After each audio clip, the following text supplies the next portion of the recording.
and she sees that every girl is looking for you, it can make you very insecure. So we started having weird relationships, like in a way that she was supposed to be doing something, then I'm happy. If she doesn't do it, I'm not happy. We had so many fights, unnecessary fights. And in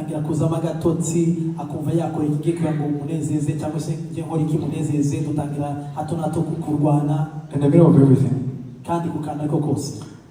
I was getting lost. I was lost. Somehow. So I was having an issue with my girlfriend at the time. I was confused. I didn't know where I was going with life. I didn't know where I was going with life. So things started getting really, really bad. Some of the things she didn't even know. Because of being famous, I learned a way to keep everything for, on me and for myself. Nobody knew anything about me.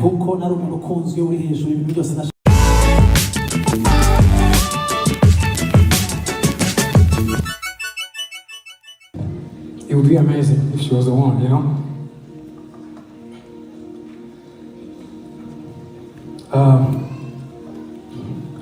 I'm just going to share my story a little bit. Since you don't have to come to Kinyarwanda, I'm trying to do that. Kinyarwanda? Which one is that? Okay. If I'm going to go. I'll try to mix.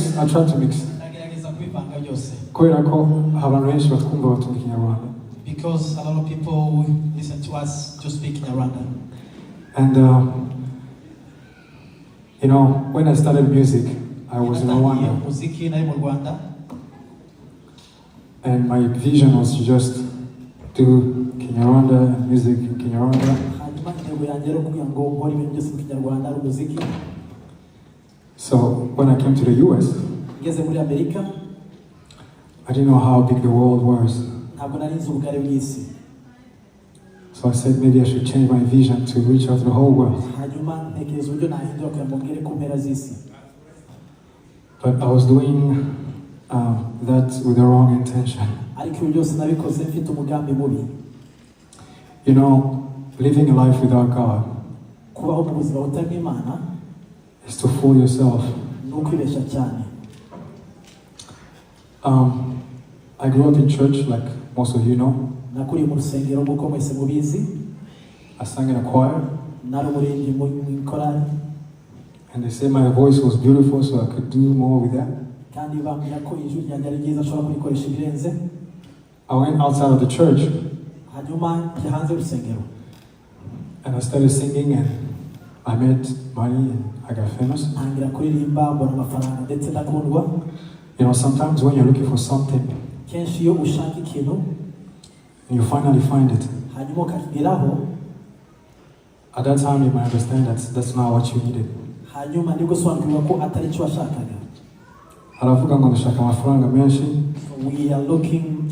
We are running after money. Some are planning to finish their studies. Others are going to different businesses. But every time you reach the goal, you only want more. And at some point in my life, I was wondering, what am I looking for in life? Because everything I wanted, I was seeing it. And it was easy. I was making money easily. People say, love me. When you go in a big crowd, and people are singing your name, you might feel something about it. But there's also a personal life that nobody knows.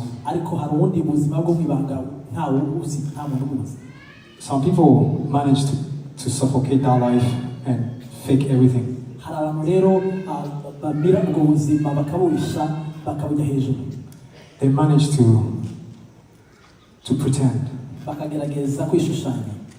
But it really takes the grace of God to come out of that. Bisaba ubuntu bw'Imana kugira ngo urenge ibyo byose. I was in my room in Texas. Nari mu cyumba iwanjye muri Texas. I had nanakoza ibitaramo byinshi cyane mu mahanga. I had different conferences all over the world. I even went back home. Subira no mu Rwanda. Everything was good. Byose byaragendaga neza. But suddenly something hit me out of nowhere. Ariko hari ikintu canjeho ntazo giteye gituruka. I just realized that everything I was looking for, I got it. Mbona yuko ibyo nirukiye byose nabigezeho. But my heart was just racing all the time. Ariko umutima wanjye warirukaga hirya n'aha. People say I was romantic and because of love songs. Abantu bagatekereza ko ndi umuntu ukunda cyane kubera indirimbo narimbaga z'urukundo. But the craziest thing about love songs, ariko igitangaje ko indirimbo z'urukundo, the ones that are singing the songs, they're not automatically, they're not romantic. Amagambo ari muri izo ndirimbo zivuga urukundo z'isi ntabwo ari indirimbo zikundisha cyangwa zituma ukundwa. I had a girlfriend at the time. Icyo gihe nari mfite inshuti yanjye y'umukobwa. She's my wife now. Ubu niwe mugore wanjye.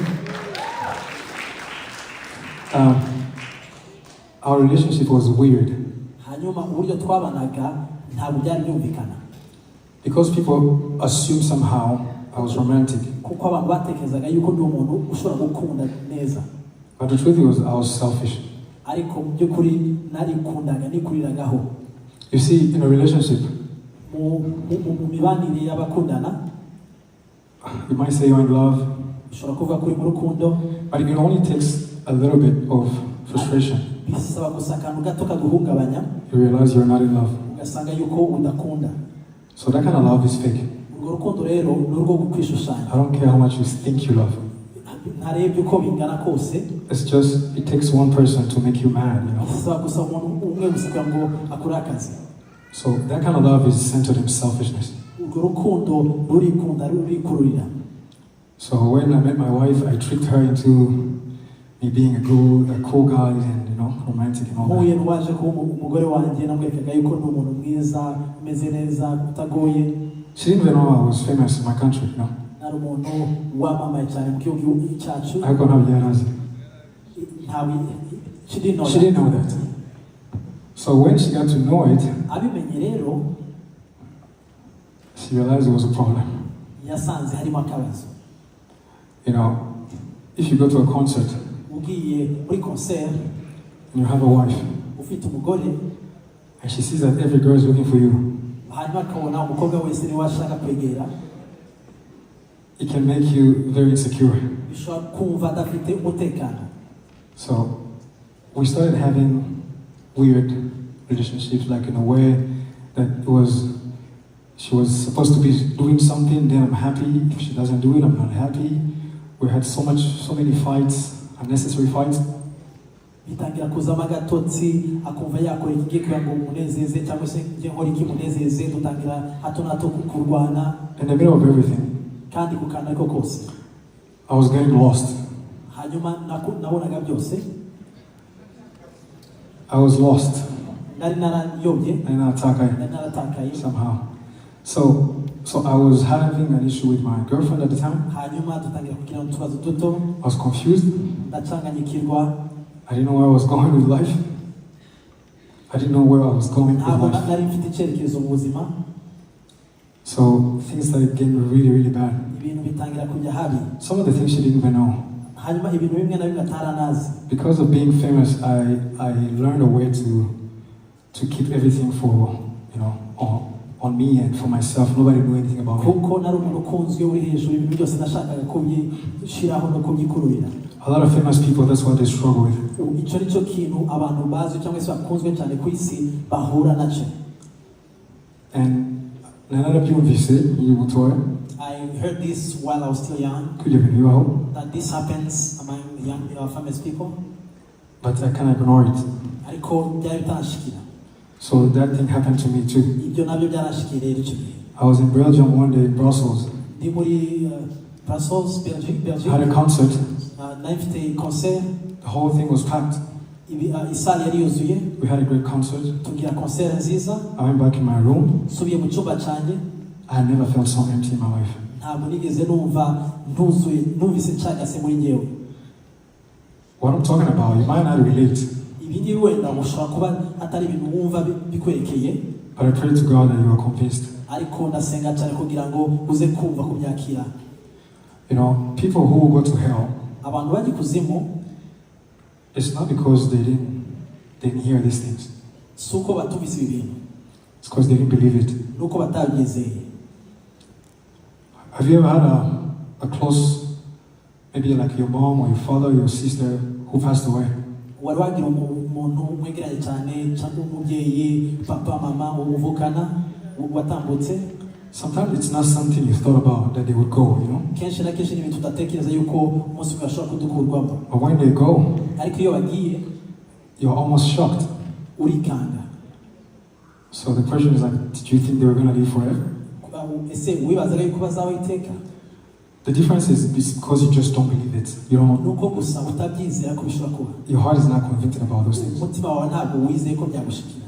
Unless the reality of God is deep in your heart, keretse gusa ukuri kw'Imana kuzuye mu mutima wawe, you keep forcing these things. Uzakomeza ubishakemo. But you don't have to hit rock bottom for you to change your mind. Ariko ibi ntabwo bigusaba gukora ibidashobora kugira ngo ube convinced. Some people receive it, some people don't. Hari abantu babyakira neza batabyakira. And it's okay. Kandi ni sawa. There's nowhere in the Bible, there's nowhere in the Bible says we will all go to heaven. Hari ijambo rivuga yuko twese tuzajya mu ijuru. There's no word that says that. Do you know that word? Like we will all go to heaven. Ko twese tuzajya mu ijuru. And it's not to say that we should do this so we can go to heaven. Kandi ntabwo bisobanuye ko tugomba gukora ibyo kugira ngo tuzajya mu ijuru. You know, we are saved so heaven can come into us. Turakizwa kugira ngo ijuru ribe muri twe. Some of us, heaven has started already. Bamwe kuri twebwe ijuru ryaratangiye. When we take off from this place, iyo nidukurwamo muri iyi si, it will be just like a continuation. bizaba gusa gukomerezaho. So, some people, they say they're Christians, hari abantu bavuga yuko ari abakristo, but they don't believe it. ariko ntibabyizeye. Are you surprised? Ese birabatangaje. Because every time when somebody dies, kuko iteka ryose iyo hagize witaba, they say he went to heaven. bavuga yuko yagiye mu ijuru. That statement always bothered me. Iryo jambo kenshi na kenshi rirangora kubyakira. You can't live with an assumption, you know. Ntabwo ushobora kubaho gusa wiyumvira ibintu. You can't just assume your whole life. Ntabwo watekereza gusa ko ibi n'ibi. And for me, I'm the kind of person that I don't settle with assumptions. Kandi nanjye ndimwe muri abo bantu bumva badashaka gusa gutekereza ibintu ko ari byo kandi atari byo. Either I know it or I don't. Ndabizi cyangwa se ntabizi. But I don't want to live in uncertainty, you know. Ariko sinshaka kubaho mu kutamenya. A lot of religions, amadini menshi, they promise heaven. babwira abantu yuko hari ijuru, bazabona ijuru. They even tell them you have to do this and do this to go to heaven. Babwira mukore ibi n'ibi kugira ngo muragwe ijuru. But there's only one person ariko hari umuntu umwe gusa that promised watwijeje that you can know you can go to heaven today. ko uwo ubyizeye uno munsi wajya mu ijuru. You don't have to wait to die. Ntabwo bisaba gutegereza gupfa. I think that's better, you know. Ndatekereza ko ari byo byiza. I'd rather believe somebody that says that they know Nakwizera cyane umuntu uzi yuko than believe somebody who says I might or might not. kuruta umuntu uvuga ko birashoboka cyangwa ntibyashoboka. There's only one person in this whole universe hari umuntu umwe gusa kuri uyu mubumbe that claimed wigeze avuga ko I'm the way, the truth, and the life. inzira n'ukuri n'ubugingo. There's only one person. Ni umuntu umwe gusa wabivuze. There's no man that even say that. I do a lot of readings, by the way. Ndasoma cyane. Over here. Since long ago. Yes, I wanted to know the truth about life. Nashatse kumenya ukuri k'ubuzima. Because I didn't want to be wrong, you know. Kuko numvaga nashaka kuyoba. What's the point of having everything and have everybody applaud you, but yet you are losing? Byamariki kugira abantu bose bagukomera amashyi ariko ukaba ntacyo ufite. And to want to realize that at the end, you know. Kandi ibi nabyo ubona yuko kuyiherezo. I grew up loving Michael Jackson. Nakuze nkunda Michael Jackson. When he died, I was young. Yapfuye nari muto. I mean, you have to be stupid to ignore everything that happened. Ugomba kuba umuswa kugira ngo wirengagize ibintu byose. The guy was having a blast at some point. Yigeze he had a good time, let's say. yaremaga ibihe byiza cyane, yagize ibihe He byiza, had amazing concerts. amakonseri atandukanye akomeye, People were fainting. hanyuma abantu bakitaba bakagwara. By the way, I've seen people fainting in my concerts. Can you believe it? nanjye ibya mbere byarahabaye I amakonseri, did. abantu bakagwa hasi, I'm serious. ukuri. And I was confused. hanyuma ubwanjye bikanca, I said, I'm sure this is not the Holy Spirit. avuga ko yuko Yesu umwuka wera, Must be something else. ni ikindi kintu ntazi. Everything was creating a confusion in my heart. byose bikangwaho, I saw people crying, nkabona abantu barira, crying with tears. barira nta musozi. I said, what do they see ni ibiki bambonamo that I don't see? njyewe ndibonamo ntabona, But you see, this is what happens. ariko ni gutya bigenda. Our minds are programmed, imitekerereze yacu ifite uburyo igengwa, and it starts when we are young. kandi bitangira tukiri bato. We create passions in our hearts. hanyuma tukagira ibyo dushaka kugera aho dukunda, We think a certain way, tugatekereza mu bijyanye n'ubwo buryo, and somehow those things start controlling us. hanyuma bigatangira bikadutegeka, And something manifests in your body, hanyuma bigatangira kwigaragaza mu mibiri yacu, and you say, this is real. hanyuma tukabibona nk'ibihari. It's not real. ntabwo bihari. You know, America is almost falling apart right now. Amerika ubu ngubu iragana hari inyumuka, There's so much confusion going on. hari ukudasobanukirwa hirya no hino, Some people don't even know who they are anymore. abantu ntibakimenya abo ari bo. But you know why? muzi impamvu? They lost the standard of truth. basize standard z'ukuri. When you lose truth, utakaje ukuri, you start making your own truth. utangira kwemera ukuri. So some people are so convinced about something, hari abantu bazi ko bazi ibintu runaka, and it has nothing to do with the truth. kandi bitajyanye n'ukuri It's runaka, their truth. n'ukuri kwabo bihimbiye. But let me tell you something. ariko reka mbabwire, Truth is an absolute. ukuri ntabwo guhinduka, ni kuri Truth is a straight line. ni ukuri ntabwo guhinduka, And truth is a person. kandi ukuri ni umuntu. Truth came here on earth at some ukuri point, kwaje hano ku isi, and he proclaimed that he was truth. hanyuma kuvuga yuko ari ukuri k'ukuri, He said he was the way kandi kwemeza yuko ariko nzira and the life. n'ubugingo. So how can you ignore all those things ni gute ushobora kwirengagiza ibyo byose, and live on assumptions? hanyuma ukabaho ku kwibwira ibintu? Let me talk to you about purpose. reka mbabwire hejuru y'intego cyangwa impamvu. When I was young, I wanted to know where I was supposed to do at every step of my life. nkiri muto nifuzaga nshaka kumenya cyane icyo ngomba gukora kuri buri rwego rwanjye. I used to think a lot. natekereza cyane, Mama wanjye yarambazaga uri gutekereza iki? and my mother would come to me, what are you thinking about? And I realized she wouldn't even understand what I'm thinking about. kandi ntiyabisobanukirwaga, But I never said anything. ariko ntacyo nigeze musubiza. I started having visions when I was young. ntangira kugira indoto On my bed, mu buriri bwanjye, I see something. nkabona ibintu. I wake up in the morning, mu gitondo mbyutse, I see exactly what I saw in my bed. nkabona bya bindi uko nabirose, I had so many dreams. nkagira inzozi, Jesus will come in my dreams. Yesu akanzira mu nzozi. I thought maybe I was brainwashed nkagira ngo wenda hari ukuntu mu mutwe bitagenda neza, because my life was going in a way that was completely opposite of where. kuko ubuzima bwanjye bwagendaga aho ntashakaga. So I wondered, what am I supposed to be doing? hanyuma nkibaza ibyo nari nkwiye kuba nkora muri ako Because I kanya. said, if there's such a thing as a purpose, niba hari ikintu cyitwa intego mu buzima and I lose it, ntakibura, then my life is meaningless. hanyuma ubuzima bwanjye nta gisobanuro buzaba bufite. Let me tell you something. reka mbabwire ibi, You were born. waravutse, Your parent didn't know it was you coming. ababyeyi bawe ntibigeze bamenya ko ari bo bari buze, They only wanted a child. bari bakeneye gusa umwana, They didn't know it was Patrick. ntibari bazi ko ari Patrick, They didn't know how you were going to look like. ntibari bazi ko uzaza usa, So they had no idea. nta gitekerezo bari bafite, They had no idea ntibari bazi ko bizamera who you were going to be. uwo uzaba we. But there's one person ariko hari umuntu umwe who knows uzi neza who you are. uwo uri we. That same person, uwo muntu eventually you will have to face him at the end. kandi uzamuhangara ku iherezo. This is the only chance you get uyu ni umwanya gusa ufite to make up your mind. kugira ngo wisuzume witekerezeho. When I go places to talk about my testimony, iyo ngenda ahantu uvuga ubuhamya bwanjye, I don't always say they will believe what I'm saying. ntabwo mpuze gutekereza yuko baza kwizera ibyo mvuga. It's not my business really to make you believe what I'm saying. ntabwo ari umurimo wanjye kubizeza. I was only told to tell you. narabwiye gusa ko babwira. I had gained so much followers all around the world, nageze abantu benshi bankurikira ku isi, but I realized there was nothing I had to give to them. ariko nasanze ntacyo kuba hafite. Even if I give them a song, nubwo nabaha indirimbo, that song will fade away at some point. rimwe na rimwe indirimbo ziraza zikagenda nayo zanjye. But I had to give them something they will stay with. Ariko nifuza kuba ikintu bazagumana. Something that will keep them. Ikintu bazagumana That will keep them alive. kandi kigakomeza kibagira bazima. Before I make up my mind, mbere yuko mpinduka rero, I counted my cost. nabaze icyo bisaba ikiguzi. I said if I have to be poor, niba bisaba kuba umukene, if I have to go on the streets, niba bisaba kujya ku muhanda, if I have to start over, niba bisaba gutangira, I was okay with it. byari bimpagije.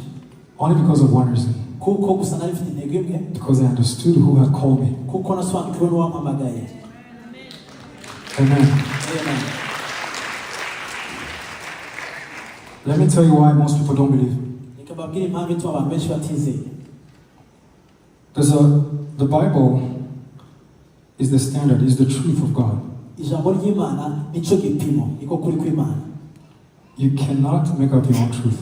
Ntabwo ushobora kwiyemera ukuri kwawe.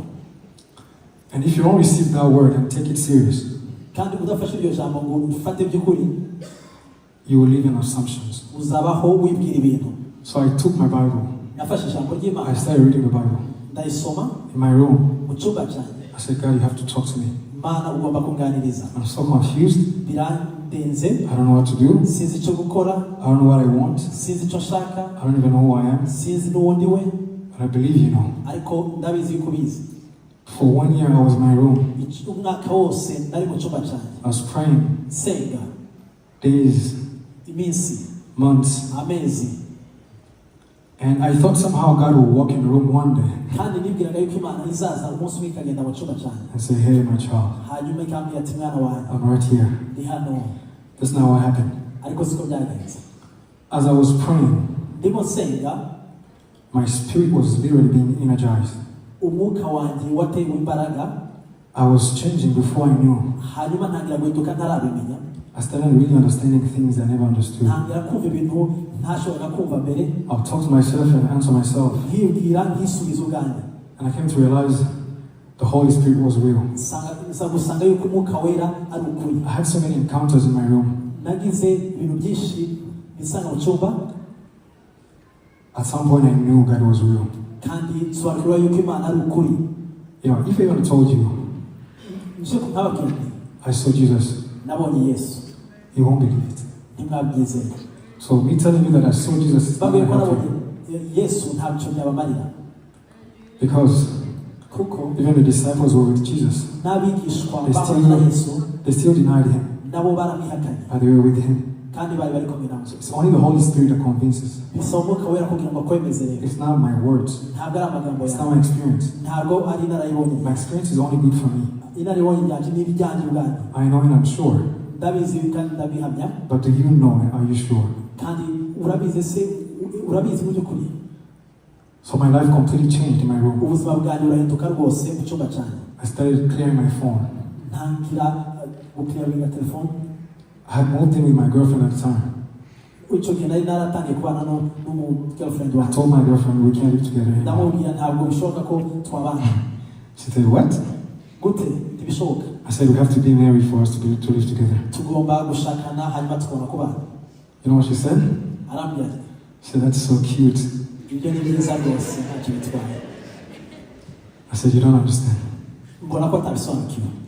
It's not about cuteness. ntabwo ari ibintu gusa byiza biri aho. I'm a different man. ndi umuntu udasanzwe wahindutse. She was confused. biramurenga. She comes from a different background. aturuka atandukanye. We partied together. twabanye mu birori. We traveled all around the world. twaratembereye hatandukanye ku isi. Smoking hookah. Drinking. tugasangira. I used to give her alcohol because I thought it was fun if she could only get a little tipsy. nakundaga kumuha ku nzoga bukeya kuko natekereza ko ari byiza. I thought it was cute. natekereza ko ari byiza rwose. But then out of a sudden I became a pastor. ariko akanya gato nisanga n'umushumba n'umupasiteri. She said, I don't know who you are anymore. simenye uwo ubaye we. You know what I did?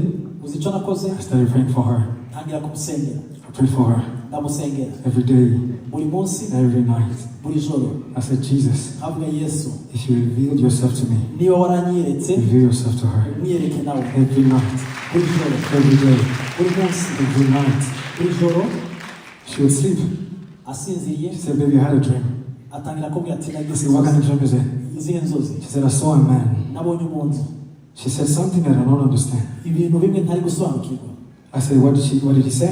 yakubwiye ate He said, I told him I was thirsty. He said, I'll give you the water. namubwiye ko nyotewe I said, maybe that's Jesus. ndamubwira ati ni Yesu He says, what?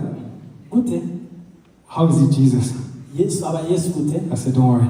ntugire ikibazo Let's just go. reka twigendere I went back in my room, subira mu cyumba started praying again. ntangira gusenga I said, Jesus, Yesu give her another dream. umuhe kandi indi Give her nzozi another dream. iyindi nzozi She will believe. azizera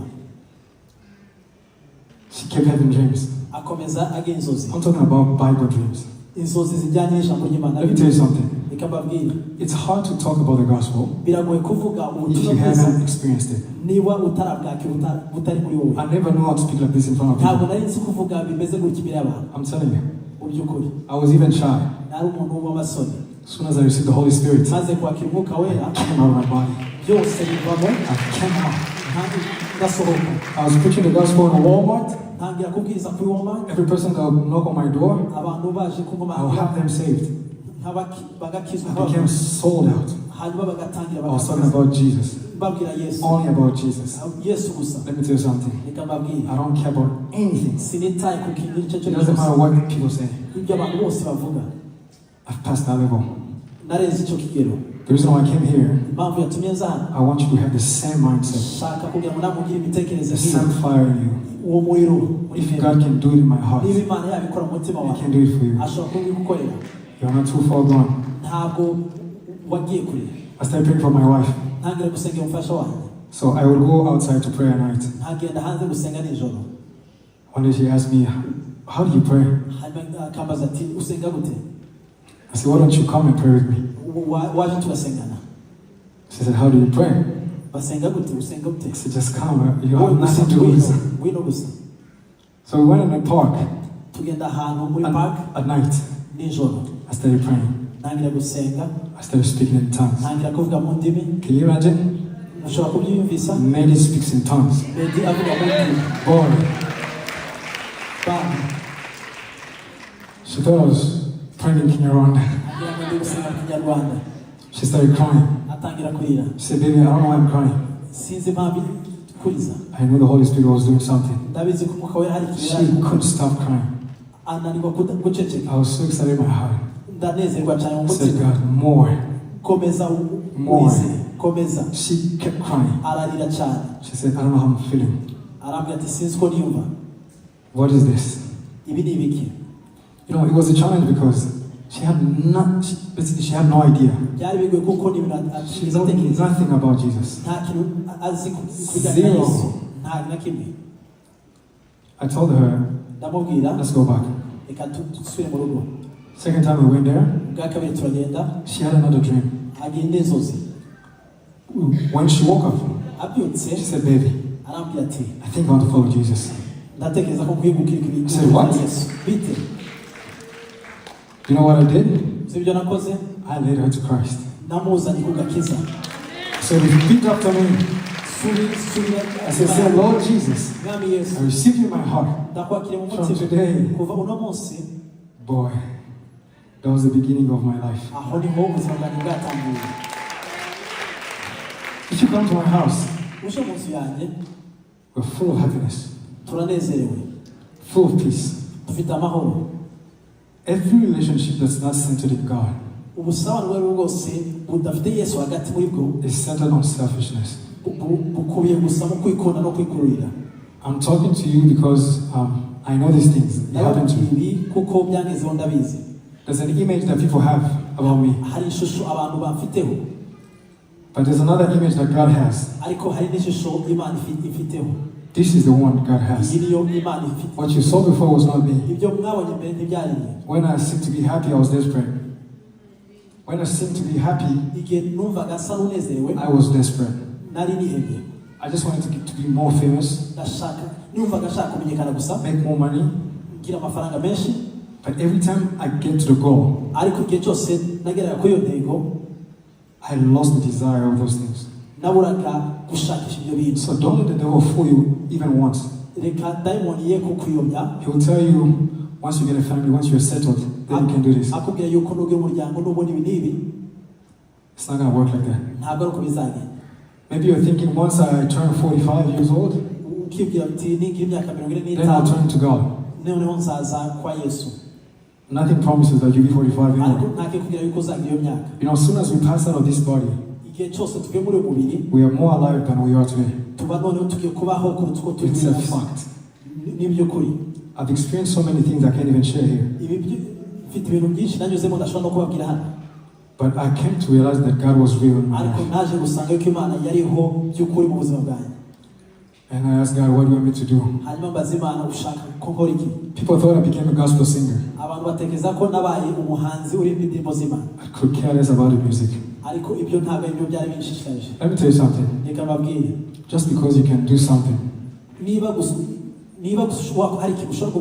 just because you're good at something, it doesn't mean you're called to do that. We are only here for one purpose. Because we didn't choose to be here, you know that. Did any one of you choose to be born? I don't think so. So somebody chose you to be here. So every time you take him out of the picture, you are left with nothing. It doesn't matter what you chase. It does not matter. So today you might be here asking yourself so many questions. Some people are younger than me or a little older than me. I don't know what you're looking at when you're looking at me. But let me tell you something. I'm not the same person. I'm not the same person. The things that move me has nothing to do with my career. It has nothing to do with my music. I sing and I'll keep singing. But now I sing with a purpose. I sing with a goal. So I want you. You might be in a different industry. Maybe you are in a finance. Maybe you are an accountant. Maybe you are an engineer. Make that a tool to reach out to people for the gospel. And if you're not convinced about the gospel, today is your day to make up your mind. Let me tell you something. It means, you know the gospel, you've heard the gospel. But if it doesn't control your life, you don't believe it. That's what the Bible says. If you're not all out for the gospel, it's because you probably don't believe. Everything that Jesus said, you probably don't believe. But you think you believe. But you don't believe. But today you can make up your mind. You can be bold for the gospel. You can wake up in your spirit. It doesn't matter who thinks what. It doesn't matter what they say. Let me tell you something. One day, it could be at the beginning, it could be in the middle, or at the end. You will find yourself alone. I'm telling you. One day, you will find yourself alone. Some of us, they are going through the season. Some of you might be going through that season right now as we're talking. Some others, maybe they're going towards that direction. Some have gone through it. But one day, you'll be alone. Then at that time, you will realize that only God mattered. ko imana ari cyo wari Only ukeneye God matters. byari about imana Let me tell you something again. nikababwire nibi I don't know what you believe about the gospel. sinzi ibyo utekereza ku butumwa I don't know what you believe about Jesus. sinzi ibyo wizera muri Yesu You might want to go back again byagusaba gusubira inyuma kandi and check. hanyuma ukisuzuma Because it don't mean a thing if you're just going to church to be part of a group. ntacyo bisobanura gusa kujya ku rusengero kugira ngo wisange muri group. You could be a deacon, you can be a choir member. ushobora kuba umukozi mu rusengero cyangwa umuririmbyi. You could even be giving so much money in the ushobora church. kuba unatanga n'amafaranga menshi mu rusengero. But you have to know whether you believe or not. ariko ugomba gusobanukirwa niba wizera Don't cyangwa live on utizera. assumption. ntiwibwire gusa ibintu. Don't live on assumption. ntubeho wibwira ibintu. So we're going to dim the light a little bit.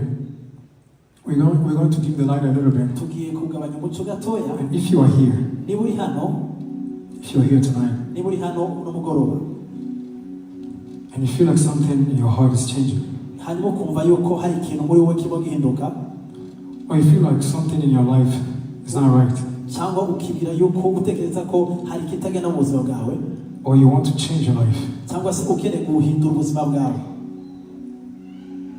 what God did in my life, He can do in your life. ibyo imana yakoze mu buzima bwanjye nawe yabigukorera. I will personally talk to you after this. kandi ndumva nza kugira umwanya njye nawe tuganira hejuru y'ibi. I'm not doing this so people can just enjoy the music. ntabwo nkora ibi kugira ngo abantu bishimire muziki. I want to do this to win souls for Christ. ndakora ibi ngiye kugira ngo nzane imitima. The only thing that matters to God, kandi icyo nicyo cyangombwa kwa Yesu. the only thing that matters ikintu gusa cyangombwa ku Mana is the souls of men. ni imitima y'abantu. Don't let anybody fool you. ntihagire ubashuka. It doesn't matter how much money you make. ntibirebe amafaranga waba ukorera. It doesn't matter how beautiful your family is. bisabye ubwiza bw'umuryango wawe. The only thing that matters ikintu gusa cyangombwa is the life of God in you. ni ubuzima bw'Imana muri wowe. And if you're not born again, kandi niba utaravuka ubwa kabiri, this is your chance. uyu ni umwanya wawe. You know, Jesus said, muzi ko Yesu yavuze ngo no one will see the kingdom of God unless they are born again. nta muntu uzabona ubwami bw'Imana keretse avutse ubwa kabiri. To be born again, kuvuka ubwa kabiri you just have to receive Christ in your heart. ni ukwizera Yesu mu mutima wawe. You believe in your heart, ukizera mu mutima you wawe, confess with your mouth. hanyuma ukabyatuza akanwa Your kawe, spirit is born again. hanyuma umwuka wawe ukavuka. Every person hanyuma umuntu wese is born from Adam. avuka kuri Adamu. Everybody umuntu wese that's not born again, utavuka they have the old self. bafite umuntu wabo wa kera. But with that old self, ariko udafite umuntu wawe wa you kera cannot see the kingdom of God. ntabwo ushobora kubona ubwami bw'Imana. Let alone go in the kingdom of God. abantu gusa bagenda mu bwami bw'Imana You can't even see it. ntibashobora no kubona. You can't even understand it. ntushobora no kubusobanukirwa. What I'm talking about right now, ibyo mvuga uyu munsi some people think I'm crazy, hari abantu batekereza ko ndi umusazi, but I'm not crazy. ariko ntabwo nasaze. Believe me, I'm not crazy. mubyizere ntabwo ndi I umusazi. saw something they didn't see. nabonye ikintu I felt something they never felt. hari ikintu numvise ntarigeze numva. I know something they don't know. hari ikintu bataramenya. Believe me. mubyizere. Jesus was in Israel at some point, physically. Yesu yabaye muri Israeli mu buryo bufatika bugaragara. He did miracles. akora ibitangaza. He cleansed the lepers. hanyuma akiza ababembe. The dead were raised from the dead. abapfuye barazurwa. And not everybody believed.